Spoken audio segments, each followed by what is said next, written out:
આપનું નામ? મારું નામ શૈલેષ મોભેરા.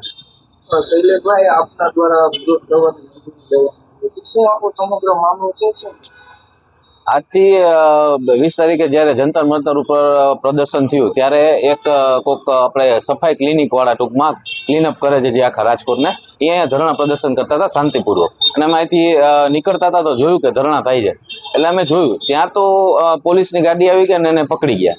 અને એ પ્રનગરના જે સાહેબ છે, મકવાણા સાહેબ કરી, એને એવું કીધું કે તમે મંજૂરી લઈને કરો ને, તમને કોણ ના પાડે, વગર મંજૂરી અમે નહીં કરવા દે. એટલે એવું અમારા કાનમાં આવ્યું કે મંજૂરી લેવી પડે, નકર કરવા ન દે ધરણા અને પકડી જાય. પછી તરત જ ઓન ધ સ્પોટ મેં મારા ભાઈબંધને ફોન કર્યો, મેં કે આપણે મંજૂરી લઈને કરીએ. તો કે વાંધો નહીં. એટલે મારો ભાઈબંધ સાથે આવ્યો, અમે સીપી સાહેબની ઓફિસે ગયા, ત્યાંથી ફોર્મ લીધું, ફોર્મ અમે પ્રનગરે આપ્યું, ત્યાંથી પછી ટ્રાફિક શાખામાં દીધું, ત્યાંથી પછી અમે આપણે નગરપાલિકાએ દેવા ગયા મંજૂરી લેવા માટે, કાંઈ અમે માંડવો કે મંડપ નાખીએ એનો વાંધો નથી એમ. એ બધી જગ્યાએ પ્રોસેસ 2 દિવસ ચાલી. અમારે આજની મંજૂરી હતી, આજ 22 તારીખે આજની મંજૂરી હતી, કાલે સાંજે અમને 6 વાગે ના પાડવામાં આવી છે કે તમને મંજૂરી મળશે નહીં. પછી અમે ડાયરેક્ટ સીપી ઓફિસને કીધું, સીપી ઓફિસ અમને સીપી સાહેબને મળવા દો. તો સીપી સાહેબના બિઝી હતા, કંઈક એમ કીધું કે મિટિંગમાં છે, તમે ડીસીપી ઝોન 2 અધિકારી રાકેશ દેસાઈને મળી શકે? અમને કંઈ વાંધો નહીં, અમે જો એ જવાબ આપતા હોય તો અમે એને મળી લઈએ.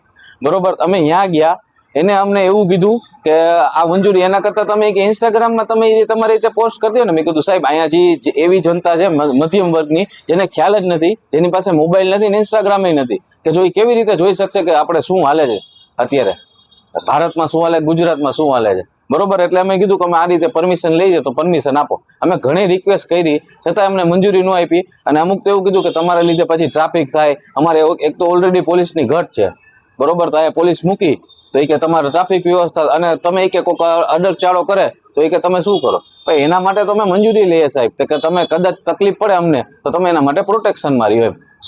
ખરેખર પોલીસ સરકાર માટે નથી, સરકાર જનતા માટે. એટલે અમારી એવી માંગ છે કે અમને મંજૂરી આપવામાં આવે. અત્યારે મંજૂરી નથી આપી, છતાં અમે કાલ હજી 23 તારીખે કાલ પાછા નવી મંજૂરી લેવા માટે જાશું અને જોશું કે અમારા માટે એ મંજૂરી આપે છે કે નહીં. જંતર મંતર ઉપર વિરોધ છે એ નીટ પેપર લીક થયું છે, તમને ખ્યાલ છે. ઘણા બાળકોએ આત્મહત્યા કરી લીધી છે, એ પણ ખ્યાલ છે. જંતર મંતરમાં સોનમ વાંગચુક જે આપણા ભૂખ હડતાલ ઉપર બેઠા છે, અનશન ઉપર, એને પોલીસ લઈ ગઈ છે. બરોબર. બાળકો ઉપર લાઠીચાર્જ થયો છે. તમે ઘણા વિડીયો, સેંકડો વિડીયો જોતા હશો, માથામાં લાગેલ છે. કોકે તો એવા પોલીસ વાળા પણ છે, મારી પાસે હાલમાં વિડીયો છે કે ખરેખર સફેદ કપડામાં છે, કોઈ પોલીસ વાળા છે નહીં, નેમ બેચે છે નહીં, ચપ્પલ પહેરેલા છે, સાદા બૂટ પહેરેલા છે અને દાઢી છે. બરોબર. ખરેખર પોલીસ વાળા હતા જ નહીં આ. બરોબર. આ રીતે અહીંયા બધાને પોલીસ વાળાએ માર મારવામાં આવેલ છે કે ખરેખર પોલીસ વાળા હતા જ નહીં. વસ્તુ એ છે.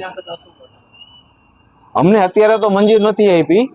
બરોબર. અત્યારે મંજૂરી નથી આપી. અમે નેક્સ્ટ મંજૂરી કાલ 23 તારીખે પાછી અરજી કરવાના છીએ. નહીં આપવામાં આવે, બરોબર, એને કીધું કે 7 દિવસની પરમિશન લેવી પડે, 3 દિવસમાં તમને મંજૂરી ન મળે ગયા. એટલે અમે 7 દિવસનો સમય માંગશું અને પછી કરશું. અને ન મળે તો પછી અમે એમને ધરણા ઉપર બેસશું. પછી ભલે પાછી પોલીસ અમને લઈ જાય, પછી અમે રોજ બેસશું, રોજ પોલીસ ભલે લઈ જાય, કારણ કે અમારે બાળકો માટે તો લડવું જ પડશે.